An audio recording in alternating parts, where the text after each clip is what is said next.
Hey guys, Chris Fix here, and today I'm going to teach you everything that you need to know about parts cars. I'm going to show you when it's a good idea to consider getting a parts car, how to actually go and find a parts car, and then how to make the most out of your parts car so that not only do you get the parts you need, but you can make some money on the side, which is never a bad thing.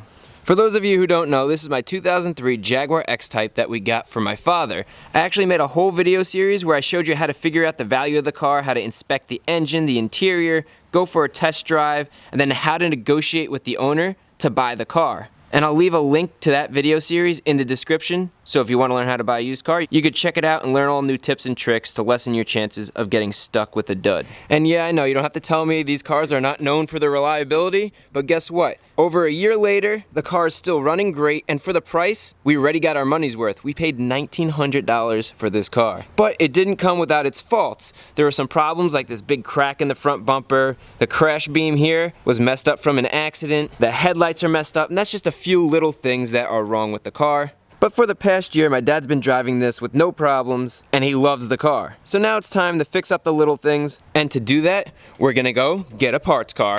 Now I've come to the conclusion that I need a parts car, but how do you figure out if a parts car is right for you? The first thing to do is come up with a list of all the parts that you're gonna need for your car. As you can see, mine's pretty extensive. The first thing on the list is this front bumper. There's damage all over this front bumper and it just doesn't look good. The previous owner tried to fix it with epoxy, so that has to get replaced out. Next are the headlights, because the aiming mechanism inside the headlights went bad and now it won't aim properly. We come over to the fender here. The fender has a nice sized dent in it. It doesn't look good. We come down here to the side skirt. The side skirt has a hole in it. Moving to the rear bumper is all scratched up. I tried using some touch-up paint, but the paint is faded, so it didn't match. Also, we have these reverse sensors, which aren't working, and I have a feeling it is the speaker that's located right down here, which is really hard to find and kind of expensive. And then underneath the car, the drive shaft, the bearing is bad, and the car vibrates at any speed over 60 miles an hour. So that has to get changed out. Then if we go into the car, there are little things missing, like the trim to cover the wires on the rearview mirror. Otherwise, the wires are exposed and it just doesn't look good. Moving down, the trim on the shifter is cracked. Again, not a big deal, but it doesn't look good. Looking over to the side here at the glove box, you can see the vinyl on the glove box is chipped and scratched, so I want to replace that as well. Now sure, you could go online and you could try to find these parts online, or you could go to your local junkyard, try to find these parts there. But if you buy the larger parts online, like the front bumper, the crash bar, that's going to cost you a lot in shipping. And your local junkyard might not have the car, and if they do, it might not be the right color, might not have the same color interior, or the parts are already taken from it. Which brings me to my next point. Some parts are hard to find, which also usually means that they're expensive. A good example, I already took it out of the car, but this little speaker for the reverse sensor, if you were to take a guess how much this costs from Jaguar, what do you think? 10 bucks? 20 maybe? This is 60 bucks, and it's broken on mine, so I'm thinking this is why the reverse sensors aren't working. And finding this has been proving very difficult. So if you get a parts car, there's a good chance that the hard parts to find will still be in there, and this will save you some money. And then the last big reason why you would want to have a parts car is because you might want to keep your car for a while.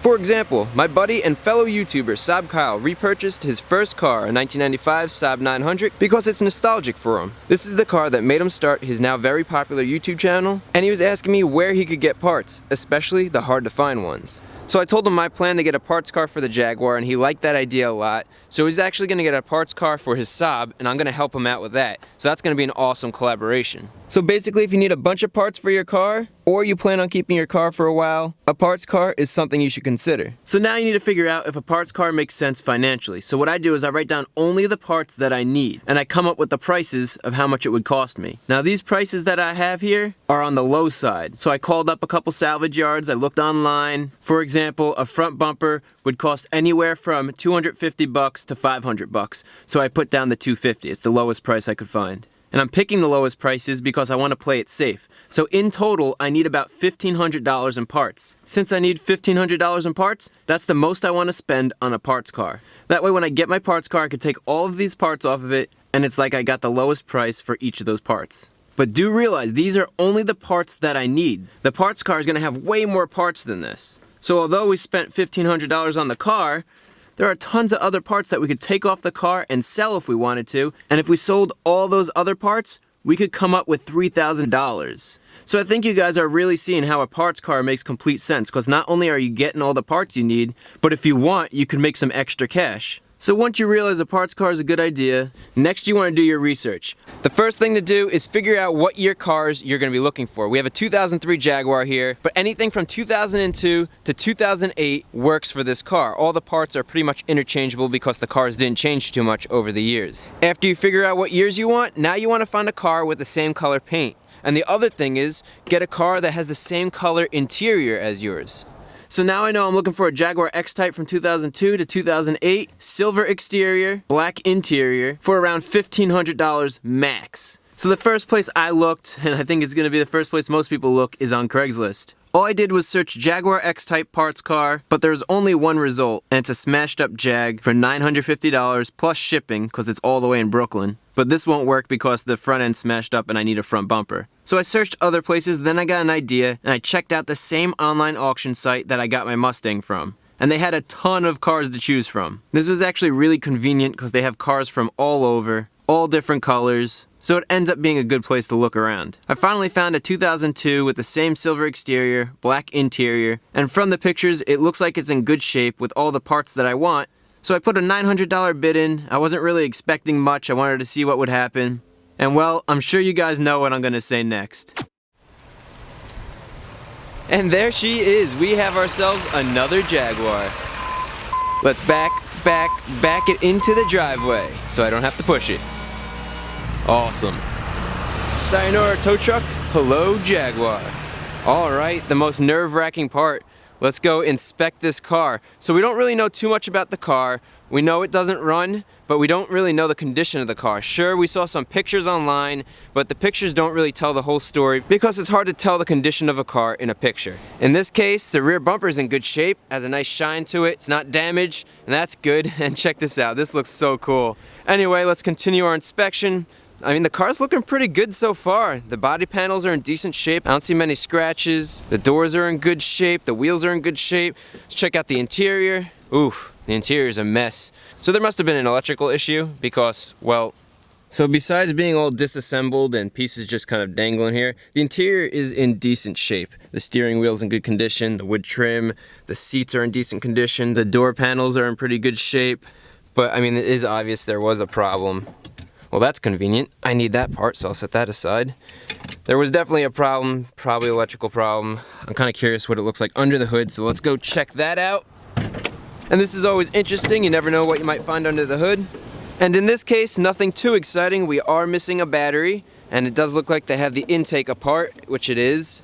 Ooh, look at that. There's actually some wiring exposed here, so there's definitely an electrical issue.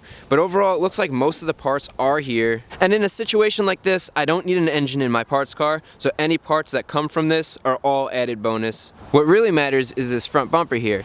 And this front bumper looks like it's in pretty good shape. The headlights look like they're in really good shape, so I'm hoping that they're working. And then coming around here, one thing that I did notice that you might not be able to see, but in direct sunlight, this panel was definitely painted. Actually, right now you could see, check out the color of this versus the color of the front bumper. You can see it's two different colors, but that's the risk that you take when you buy an auction car. You can't really tell from the pictures, but when you see it in real life, you realize this piece is damaged, so now I can't use that piece for my Jag. But overall, the car looks pretty decent. The wheels are good. The other body panels are good, and the side skirt, which we need, is good. And not only will we be able to take the parts from this car, put it on that car, but I think we'll be able to profit by parting this car out. So let me show you the paperwork. Just to give you an idea of what I paid for this car, here's the bill of sale from Dash Hub. You can see I paid a total of $1,500. I bid on the car, it was $900. There's auction fees, there's broker fees. There's transportation. Luckily this car was nearby. So in total, I paid $1,500. Not too bad. That's the title. There is no warranty. Anytime you get a car from an auction, it is as is. So whatever you got is whatever you got. That's just the way that works. And then if we look back at our sheet here, I said I wanted to pay a maximum of $1,500. I was pretty close to our maximum, so we're really gonna strip this car clean. And by strip this car clean, I really mean strip it clean. But first, let's get the car up in the air so we could easily work on it. So let's jack the parts car up in the front. I'm using ramps to support the wheels, which I prefer over jack stands because these ramps are solid.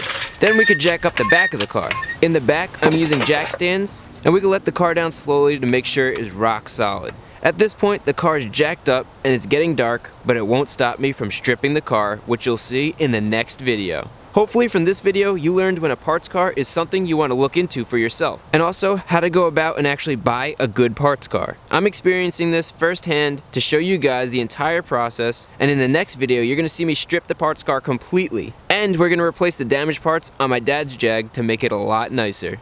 As always, if you aren't subscribed, consider subscribing, which will give you updates on projects like this, and be sure to check the description for all relevant links for this video. Stay tuned!